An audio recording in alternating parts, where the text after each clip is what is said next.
When it finally sunk in that I was turning 40, I had a variety of reactions. I told you, I don't want to be 40. I don't look 40, do I? Why, God? But then I thought, hey, how bad could it be? The alternative is much worse. So I decided to make a list of 40 different things to do because I was entering my 40s. And thus, 40 for 40.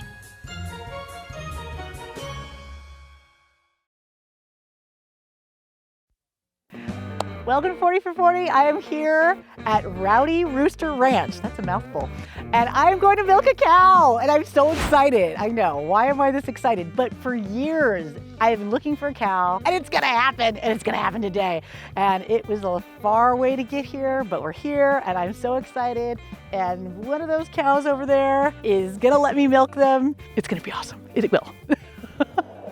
Okay, I am here with Nichole Rogers. I don't do farm stuff, so anything with like animals or farmy stuff, I'm like, ooh, this is so cool because it's so out of what I normally do.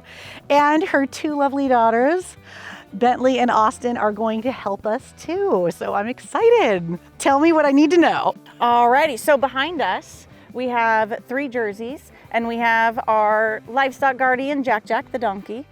So we'll be milking Jaycee. She's kind of hidden back there.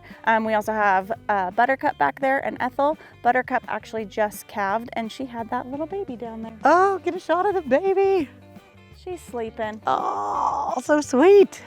I need to know about the donkey. You said he is a... So we call him our livestock guardian. Our livestock guardian. Yep, donkeys will actually stomp a coyote to death. And he actually was wild just a couple years ago. Oh. He is from the Bureau of Land Management. And now he is everybody's best friend. He's in your pocket and he protects all the babies. Wow, that's really cool. He's super special. Awesome. Super special, yeah. Okay, let's do this. Let's get it going. So ladies, how is it being out on the farm? Do you like it? Much fun. I love it. You love it? Awesome, awesome. What makes it so fun? Just being with the animals and bonding with them. Just bonding with them and learning their personalities and how different each type of animal really is. Awesome. Yes, ma'am. I love it. They're so cute. I love them. I don't know who I love more, the kids or the cows. They're both so adorable. Okay. So she knows she knows where her food is. Okay, so before we put the machine on her, I'm gonna have you hand milk her. Okay. This is the udder, this is the teat. Okay. And just like humans, these are 4 separate glands. Okay. So it's not just one big huge thing in there. Mm-hmm. They're all independent of each other. So you have to milk them all. You have to milk them all. Got it. So what we do, just into the dirt, we squirt out 3 squirts, and then any bacteria or anything that might be in there is now out. So now you're working with only milk that is concentrated in her udder. All right. I tell every person, shape of an L basically. Okay. What you're gonna do, hand like this, you're gonna tuck her teat right here, and her udder is basically gonna rest right here. Okay. It's not a pull. A lot of people think it's a pull.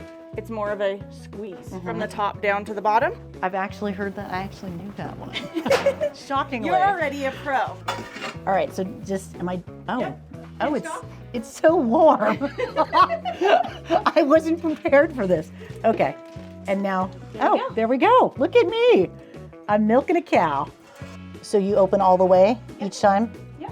How did people do this in the olden days? So you do get fast at it with practice. This is literally a dream realized. So how many people do you get that come out to your ranch that say, I want to milk a cow? You are the only one so far besides our ranch school kids. We are super particular. Well, I'm glad that I made the grade.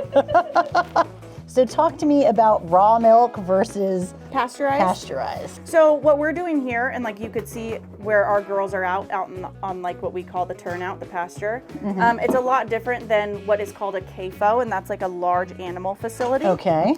Because of the amount of cows that they have out there, they're not able to really monitor how clean everything is staying. Mm-hmm. So there's a large amount of pathogens in the milk, so they need to pasteurize it to keep everybody safe. Oh, she's okay. Oh. But here we have a much more controlled environment with our machine. I'm only milking 1 or 2 cows at a time, so it's not a multiple amount of cow's milk being mixed together. So we feel safe in drinking it raw for our family and getting the benefits of that. Pasteurization, depending on the type and the heat level, can kill a lot of the nutrients in the milk. And so we choose to drink it raw to benefit from all those nutrients. So you always see people doing both hands. Am I doing this wrong? No, you totally can't. So I should do So you do like one at a time. Yep, and now when you refill, then you do the other one. I feel like I'm hurting her, but I don't. I know I'm not, but I just feel like, as a woman, I feel like this would hurt. She's just coughing, sorry. I was like, willow. Okay, we're all good. But I'm not gonna lie, I was a little scared. Okay. Oh, I think I just squirted myself. I hope I didn't get the microphone. I feel like I need to take advantage of this because it's been like 8 years of trying to find a cow. Milk so her I'm out. like, I'm gonna do it. I feel like I'm kind of getting it, but I'm still getting it all over my hand. So it's a good thing we're not using my hand milk to drink. That was a good call on your part. Yes. See, I've been there. She I know. knows what she's doing. Well, that was a good one. That was a good one. I felt that. I gotta stretch it out here because I'm starting to get like the neck hand cramp going on here. But she's so good. So sweet. What's interesting too about Jaycee and about actually our other cows, they're a dairy kick-out. So she actually did belong to a dairy, but because she didn't produce enough milk for them, which would be more than 6 gallons a day typically, they got rid of her and they kicked her out. Aww. So a dairy kick out. A dairy kick-out. So But it's good for us. she came to a better place. They kicked her to the curb. Well, they didn't deserve her. Oh, that's warm. That's very warm. Okay. I feel like I need to like I know. get in here. That's how I do it. My feet go up there, the whole 9. Is it everything you dreamed it was? It's actually very different. I mean, I like it. It's very funky, but it's the worst descriptor ever. It's funky. I feel like I'm getting the groove. I'm getting in the groove now. It's almost like you're massaging. It is. There's like an art to it, and once your fingers kind of figure it out, then you can recognize if you're doing it right or not. Okay, so she's about done with her grain. So let's get her on the machine before she starts to get finicky. It's a little loud. Okay, well let's see it. This is gonna be cool. I'm not gonna lie. I think the machine does a heck of a better job than I But did. you can see you did a good job here. See, there's not really a whole lot coming out. So all we do then too is to kind of help her. We just kind of massage. Oh. We can see she's pretty much done. And then we do what we call stripping. So we're gonna get out anything that the machine missed. Okay. This also helps promote fat production. I've had a little practice. Just so fast, and I was like, I've had a little practice. She's all done. She had all her grain. Go ahead, Mama. look at how good she's doing this. Like, If you get a shot of it, the baby's actually nursing in there. Mom licks her bum to help tell her she's in the right spot. So that's her communication. She's telling her you're doing the right thing, you're in the right spot, you're good. So terminology, a heifer is a cow who has not had a baby. A cow is actually a female who has had a baby. oh, I did So- not know that at all. And if you've ever heard the term like, you're a crazy heifer, it's because heifers can be a little rambunctious. They're like teenagers. Motherhood kind of settles a cow. Okay. They actually don't have upper teeth. Aw. So while they'll bite and it hurts, it's not going to. You are just a pretty thing, though. You are. A bull is an intact male. A steer would be a castrated male. Oh, okay. So when you eat beef, it's typically from a steer versus a bull who would be an intact male. Okay. Why don't we eat beef from bulls? Okay, that was a lot of hard to get out. Sometimes the testosterone causes a taste. Oh. Like in pigs, it definitely causes a taste. Oh, I didn't know that. Like an intact male pig is called a boar. You wouldn't typically not eat meat from a boar because it just kind of causes a funky taste. Interesting. So you castrate them. All right. Well, there you go. I'm learning a lot. And in the world of bovine, I would be a heifer because I don't have any children. Yes, I said it. There it is for everyone. And does this cute little thing have a name? Not yet. Her name will be something probably involving butter. Aww. She's super curious and super sweet. She's a registered A2 Jersey calf. Oh, you're such a sweetie. So something involving butter. Because her mom is Buttercup, Like buttermilk, buttermilk, butterscotch, butterscotch. That's cute. I like that. peanut for peanut butter. Oh, cute, cute. Now, how old is she?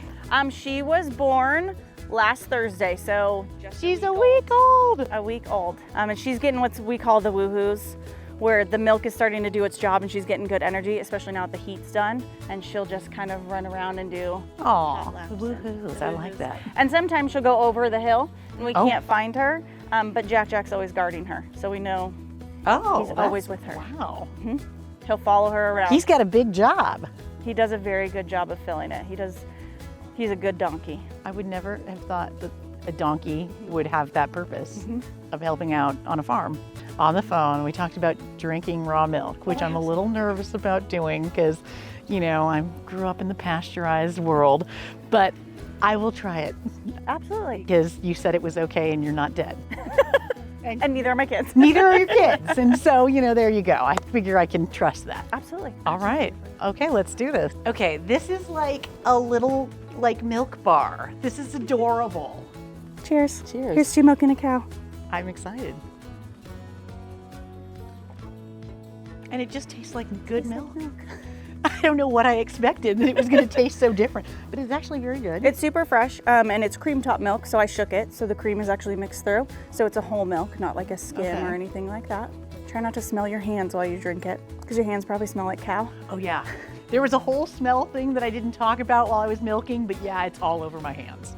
All right, did my little shot of milk. Probably a lot healthier than some other shots I've done. But there you go. Less harmful. There you go. Excellent, excellent. All right, well, thank you so much. Oh, thank you. Ladies, come over here, get in the shot. I want to thank you too. Of course. These girls are just so lovely and sweet, so you're doing a great job because I see kids all the time and I don't always say that. It's true. She's not gonna lie. I'm not gonna lie, no. I would just be like, nice meeting you. But anyway, thank you so much for having me. Thank you for coming. Thank you for letting me come and, you know, milk the cow and just experience the raw milk and the whole thing. It's been awesome. I'm so excited that I can say that I did it. I know that you probably don't see people like me that are like, I want to milk a cow. It makes it fun for us because you're enjoying what we do. It's really great and it's such a learning experience and I just have always wanted to I thought that's so neat. It's just something I want to try and I love it. I'm very excited. So I'm glad that you allowed me to come here and experience this. We're glad to have you. Well, thank you. Rowdy Rooster Ranch. I give it a thumbs up. Actually, double thumbs up. There you go. Cheers. So you talk about sustainability and what does all that mean and to you and how do you? So for us on our level, one, we want to be self-sufficient in what we consume. So while it might be difficult for us to see the faces of the animals that we then eat as our food, it also ingrains in us and it ingrains in our children how important that is, that nothing is wasted and that their lives are valued and that they're treated in a humane and moral way throughout their life. In that, we also want to make sure we use as much of the animal as possible so nothing goes to waste. So using lard and tallow as the base of the soap is a way to use up a product that typically just gets thrown out. So we kind of call it nose to tail. So you use everything you possibly can in the animal. Oh, wow. That's very interesting. And it does sound very humane. It sounds very, you know, like, oh, okay, like. Yeah, they have a beautiful life here. They get cuddles, they know affection, they get treats. They have one bad day that they're not even aware of. We don't even transport them for the butcher process. The butcher actually comes here. So they never have to leave their home. They never have to be scared or stressed. And that's it. Wow. Yeah, it's hard, but it's actually wonderful.